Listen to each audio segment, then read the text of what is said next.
Hey, Hannah Moncur here with EDU 342 Managing Learning Environment.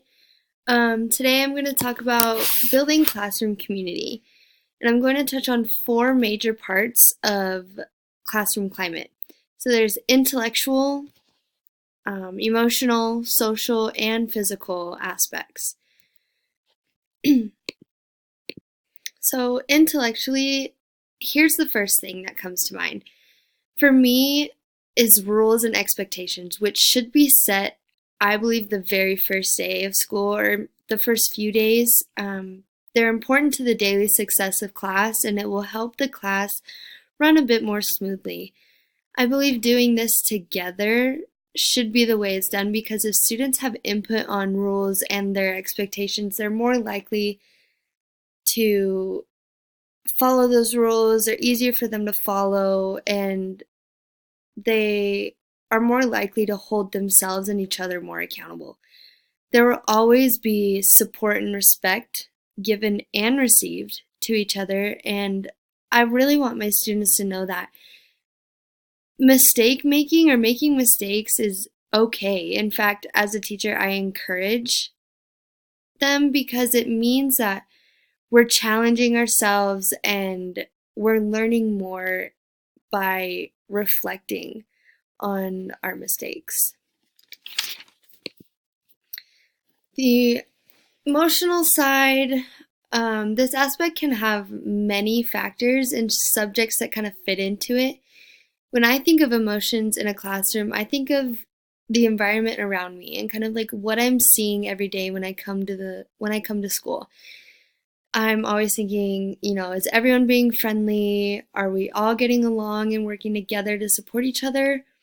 Also, another big thing for me with emotional aspect of classroom community is what I'm seeing in my classroom, like colors.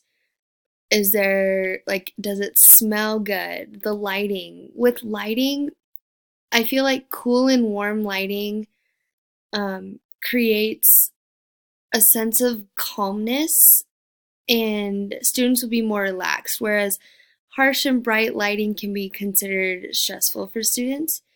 Smell of the room and cool and fun colors throughout your classroom can create more fun and a more fun and engaging environment.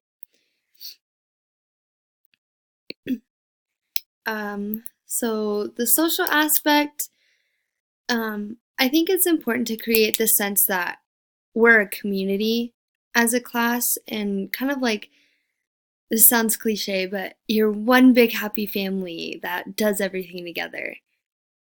We're always respectful towards each other and are supportive. To start the year strongly, I would dedicate the first day of school to getting to know each other.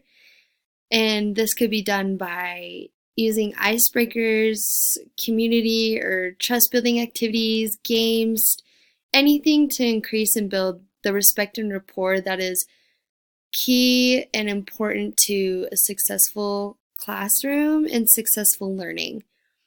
And it sets a tone of positivity. So, seating charts are another big one for me. I do believe in them and I think they are very important. They minimize stress with myself as a teacher because I know who I'm putting next to each other, they're going to help each other. And it maximizes learning, but it also minimizes the stress for students so they're not like choosing where to sit every day or having to constantly think about that. And in my classroom, I will definitely consider open communication, and it's very important. I want my students to be able to talk to me and each other and openly express themselves and talk about any concerns that they have. And that goes hand in hand with trust as well. So, the physical aspect, when it comes to that, I think, it's not fun to sit all day every day in one spot. Like, in fact, it's been proven that it's not good for your body or your brain at all. And I love the idea of brain breaks there was a teacher who I observed back home in Helena. She was a kindergarten teacher, and she would always, in between each lesson, she would have different transitions, like a song or like a little dance move, or she would use this website called Go Noodle. And so this website has just short video clips of like dances or exercises or like math problems to kind of like get your brain flowing, kind of like a little snap. Um, and I'll always have my students be physical throughout the day, even if it's something as simple as standing and stretching in between lessons. So, flexible seating is another really big one, and I feel like this also could be tied into the social aspect. But this allows students to be moving and still be focused and engaged, and it creates more oxygen flow to the brain, which creates them to be more focused as well, and it gives off the vibe of a more calm environment because they're not as high strung or fidgety. And I feel like flexible seating, not only social and physical, but could be tied into emotional as well. So, with all of that and these four aspects to a positive classroom climate and building classroom community, I want my classroom community when I become a teacher to resemble that of a respectful, fun, safe environment that my students can feel comfortable, they can grow academically and individually, and they can be successful in. So they can be successful in all four aspects of building classroom climate. Thanks.